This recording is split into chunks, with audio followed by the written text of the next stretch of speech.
అనుమానంతో భార్యను అతి కిరాతకంగా చంపిన ఘటన మహబూబ్ నగర్లో జరిగింది. అంబేద్కర్ నగర్లో 10 ఏళ్ల క్రితం శ్రావణి శ్రీశైలం దంపతులకు వివాహం జరిగింది. ఇక గత 6 ఏళ్లుగా భర్త శ్రీశైలం వేధింపులు తట్టుకోలేక 2 పిల్లలతో కలిసి శ్రావణి విడిగా జీవిస్తోంది. భార్యపై కక్ష పెంచుకున్న శ్రీశైలం గత ఏడాదిగా మారిపోయారని ఆమెను నమ్మబలికాడు. ఈ నెల 21న సోమశిల వెళ్దామంటూ శ్రావణికి భర్త శ్రీశైలం మాయ మాటలు చెప్పి తీసుకువెళ్లి ఆమెను అతి దారుణంగా హత్య చేసి దహనం చేశాడు. ఈ ఘటనపై పోలీసులు కేసు నమోదు చేసి దర్యాప్తు చేస్తున్నారు.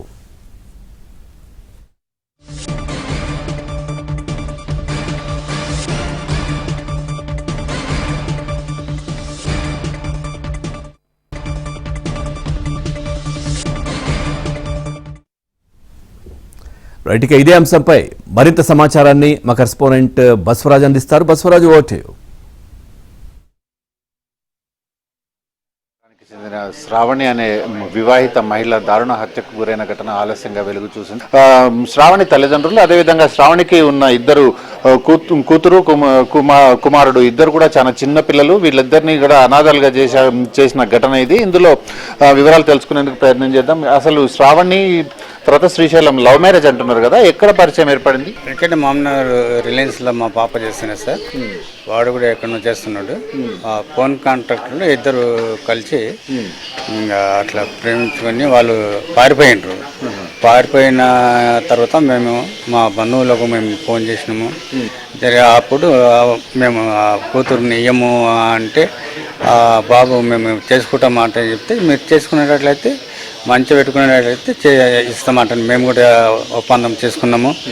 ఈ ఒప్పంద బాండ్ మీద రాసుకుని అలా గొడవలు ఎందుకు మొదలైనవి? గొడవలు ప్రతిదానికి అనుమానం సార్. కొన్ని మా బిడ్డ కూడా దాపెట్టుకున్నది. ప్రతిదానికి డాడీకి నా సంసారానికి అంటే చెప్పి దాపెట్టుకొని కొన్ని ఈ ప్రాణాలకు వచ్చినప్పుడు మాత్రము చేస్తే మేము అక్కడ అడగనికి అవుతానంటే వాడు ఎందుకు వచ్చిండ్రు మీ నాయన మీ అమ్మ అంటే చెప్పి మమ్మల్ని కూడా ఈ ఇటుక రాళ్ళతో విసిరి కొట్టేవాడు. ఈ విషయం ఆ ఊరుకు మొత్తము తెలుసు సార్.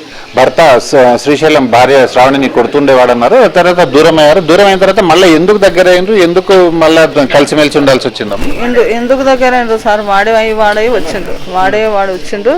వచ్చిన తర్వాత కూడా నేను మా ఊరికి వెళ్ళి విలేజ్కి వెళ్ళి ఇక్కడ వచ్చిన, టౌన్కి వచ్చి సరే ఎందుకు నువ్వు మళ్ళీ ఆయన రప్పించుకుంటున్నావు అని చెప్పుదామనే లోపలనే వాడు హైదరాబాద్ వెళ్ళిపోయిండు. నువ్వు ఇన్ని ఏళ్ళు లేనిది ఎందుకు వచ్చినవరా అని నేను అడగాలని పోయినా. పోతే అప్పుడు మా కొడుకు మా కోడలు కూడా ఇక్కడ శ్రద్ధ కాలేజ్ కాడ వాళ్ళు రూమ్ తీసుకొని ఉండ్రి. అట్లా వాళ్ళ దగ్గరనే ఉంటుండే మా బిడ్డ. వాళ్ళ దగ్గరనే ఉండి ట్రెన్స్లో పని చేసుకుంటూనే ఉంటుండే. వీళ్ళు 1 సంవత్సరం పాటు కూడా నేనే పెట్టుకున్నా అక్కడ మా ఊర్లో పెట్టుకొని చదివించాను. సరే వాళ్ళకి ఇబ్బంది ఉందిలే అని, ఆమె కుక్క ఇబ్బంది అవుతుంది అని. మా కొడుకు పెళ్ళి అయిన తర్వాత పెళ్ళి అయినాక కూడా ఆమెకు 2 కవల పిల్లలు. ఆ తర్వాత కూడా వీళ్ళు మంచిగానే ఉంటారు, మంచిగానే చేసుకున్నారు. ఈమె మాత్రం వాడు ఆడిన రోజులు మంచిగా పని చేసుకునే ఉండేది. అంటే ఏం జరిగిందమ్మా? అంటే మీకు ఎట్లాంటి న్యాయం కావాలనుకుంటున్నారో, వాడు ఎట్లాంటి మనిషి? మాకు ఈ పిల్లలకైతే తల్లి పోయింది సార్. తల్లినైతే ఇప్పుడు తిరిగి తీసుకురాలేము. ఈ పిల్లలకు న్యాయం జరగాలి సార్. అంటే వాడు ఏమన్నా జనవరిలోనే 2 రోజులు కట్టేసి మొత్తం కేబుల్ వైర్ దగ్గర బెల్టులు 2 ఇరిగిపోనికే కొట్టిండు సార్. అప్పుడే మేము ఇక్కడ 1 టౌన్ 2 టౌన్ కేసు పెట్టినాం. మేము నిజామాబాద్ లో ఉంటాం. నిజామాబాద్ నుంచి ఫోన్ ద్వారానే కేసు పెట్టేసినాం, బుక్ చేసినాము. తర్వాత 3 months వాడు రాలేదు ఇక్కడికి కేసు పెట్టినందుకు. మళ్ళీ తర్వాత ఏమైందో ఈ పాప అంటే వానికి చాలా ఇష్టం సార్. ఈ పాప ద్వారా మళ్ళీ రావడానికి వాడు ఇదయ్యిండు. కానీ ఇప్పుడు ఇది చేసిండు, చంపేసిండు. ఆ రోజు నైటే చచ్చిపోతుండే ఆమె. కాకపోతే తప్పించుకొని ఎట్లా బయటపడ్డది. మీరు ఏం డిమాండ్ చేస్తున్నారమ్మా? వానికి ఎట్లాంటి శిక్ష పడాలని? వానికి కఠినంగా శిక్ష పడాలి సార్.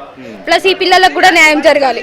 ఏదైతే శ్రీశైలం ఖచ్చితంగా శిక్షించి వాళ్ళకి ఉరిశిక్ష వేస్తేనే పిల్లలు అయితే భవిష్యత్తులో బాగుంటారన్న ఉద్దేశం ఇక్కడ తల్లిదండ్రుల్లో తర్వాత బంధువుల్లో కనిపిస్తుంది. విడిచిన సంతోష్తో బస్వరాజ్, ఏబిఎన్ ఆంధ్రజ్యోతి.